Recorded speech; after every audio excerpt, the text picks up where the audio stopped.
que passa a ser, então, o primeiro edifício institucional no mundo, né, em altura, inclusive, que vai ter uma linguagem legitimamente moderna, né, e que ele vai trazer todos os preceitos escritos pelo Le Corbusier, que é a planta livre, a estrutura independente, o uso dos brises, terraço-jardim, e isso passa a ser uma grande inovação, né. A partir desse momento, esse projeto ele tem uma grande importância, porque ele reúne uma equipe bastante de vários arquitetos que vão se tornar bastante célebres, como, por exemplo, o Afonso Eduardo Reide, o Oscar Niemeyer, que era um anônimo até então, né? O Carlos Leão, e supervisionados pelo Lúcio Costa, que é o grande mentor intelectual da arquitetura brasileira moderna, né? Por que ele é o grande mentor? Porque ele consegue captar esse discurso do Le Corbusier, entender essa compreensão da arquitetura moderna e, simultaneamente a isso, criar esse resgate com o passado, né? Esse resgate que é tão importante, porque isso vai dar as bases para o nosso desenvolvimento dessa nossa cultura. Então, essa obra do Ministério, que a gente chama popularmente MES, né, mas o Ministério da Educação e Saúde, ele vai ter, além de todos esses preceitos mais racionalistas, bem a linha do Le Corbusier, ele vai ter algumas inserções de algumas coisas que são bastante particulares, como, por exemplo, o uso de painéis de azulejos, né? Por quê? Porque ele vai fazer uma alusão aos azulejos encontrados nas igrejas barrocas, né? A apresentação também do Roberto Burle Marx, que vem a ser o grande paisagista, ainda hoje bastante referenciado no mundo, que vai ser o grande paisagista moderno, né? Então ele vai criar os seus jardins numa linguagem mais moderna, né? O Burle Marx é o responsável pela criação do projeto do calçadão de Copacabana, né? Então aí a gente vai criar uma série de resgates históricos, né, por meio dessa obra de arquitetura, né? E aí a gente começa a perceber como que esse resgate acontece, né? Eu falei dos painéis, mas nós teríamos também o uso do petit pavé, ou a pedra portuguesa, nas calçadas do Rio, né? Por quê? Porque a origem dessas calçadas portuguesas, do petit pavé, do uso dessas pedras portuguesas, vai lá lá de Portugal. E ele traz, então, toda essa tradição dessas calçadas portuguesas e insere na construção de Copacabana. Então ele cria um grande mosaico Copacabana. E o petit pavé, então, vai ficar também bastante atrelado com a nossa questão identitária, né?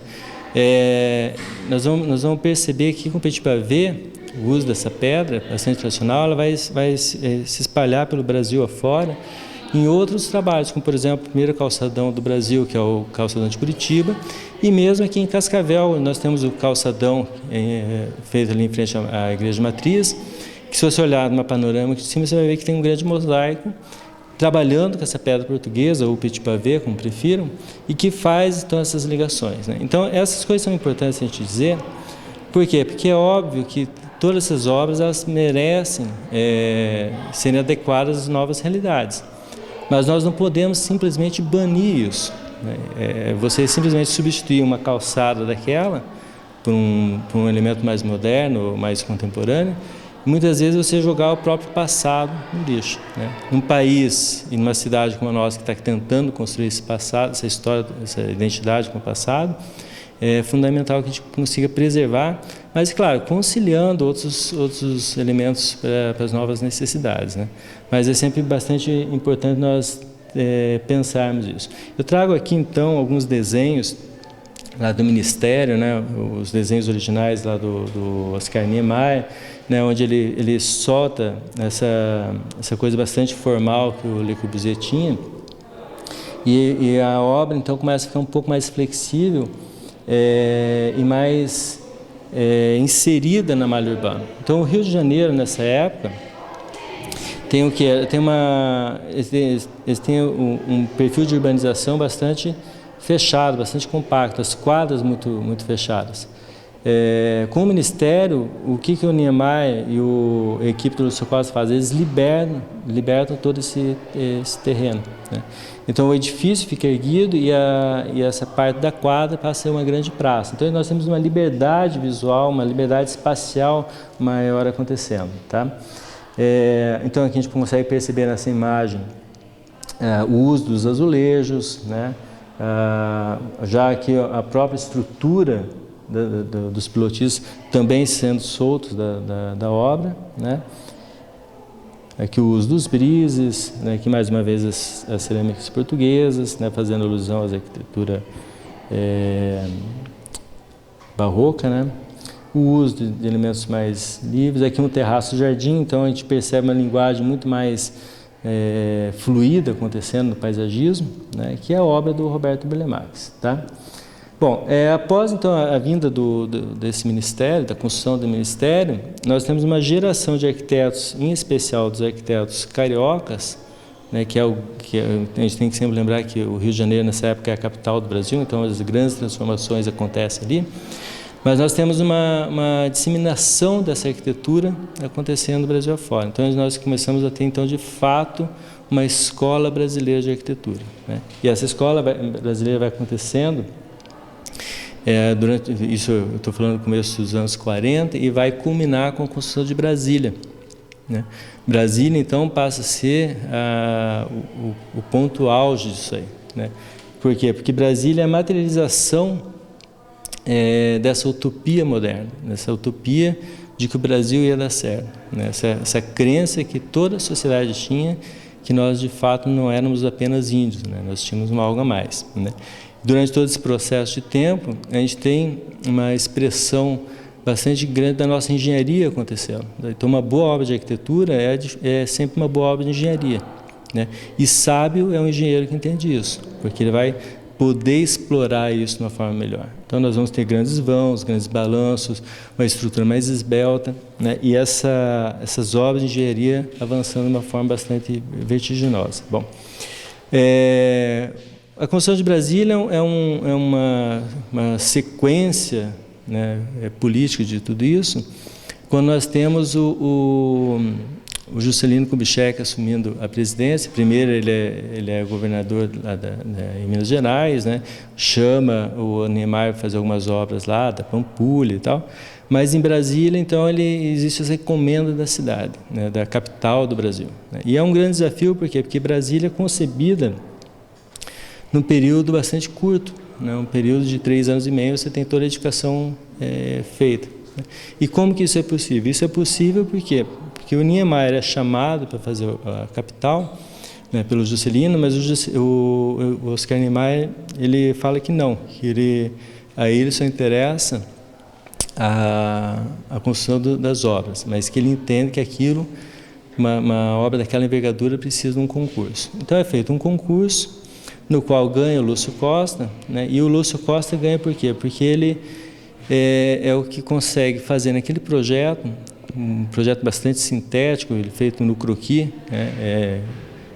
Até se você for comparar as apresentações de trabalho, é um trabalho mais simples do que os outros, mas que tem um grande memorial descritivo e justificativo, né? E que mostra que a construção da cidade é viável, né? Que ela pode ser de fato tão construída naquele período tão curto. Então, aqui a gente mostra o plano piloto de Brasília, do Lúcio Costa, onde ele começa a obra, ele começa criando primeiro um sinal da cruz. Ele fala isso no memorial dele, né?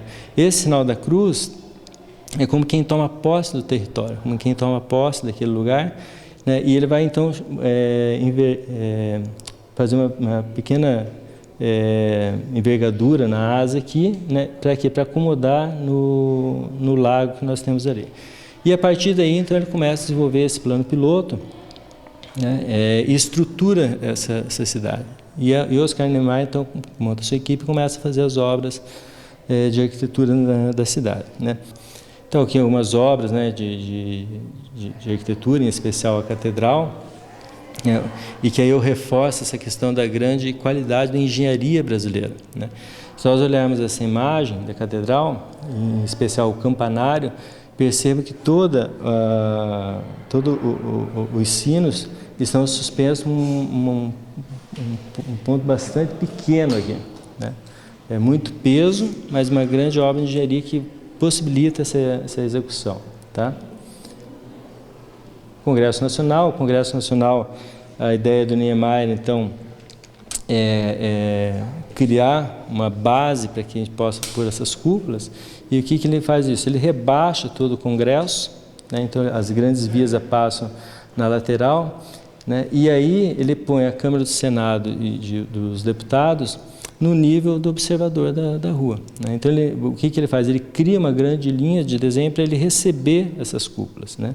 De uma forma subjetiva, e não que isso esteja escrito, mas a gente pode entender que os governantes estão lá abaixo do povo, né? Eu acho que existe toda uma conotação simbólica por detrás disso, que é sempre interessante de mostrar. O uso de espelhos d'água, as colunatas, os pilotis, o resgate, mais uma vez, da arquitetura tradicional brasileira. Então, quando o Niemeyer faz essa arquitetura toda branca, com esse grande varandado na frente, ele faz um resgate às casas de fazenda coloniais, e ele consegue, então, mais uma vez, trazer essas questões do passado para nós, tá?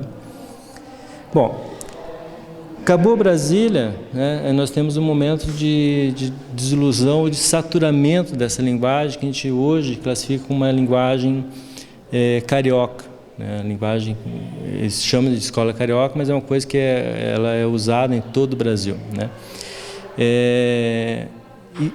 A Brasília é inaugurada e logo em seguida nós temos o golpe militar de 64, né? E aí começa a se perceber que essa arquitetura já não é mais capaz de trazer esse ideal que se sonhava, né?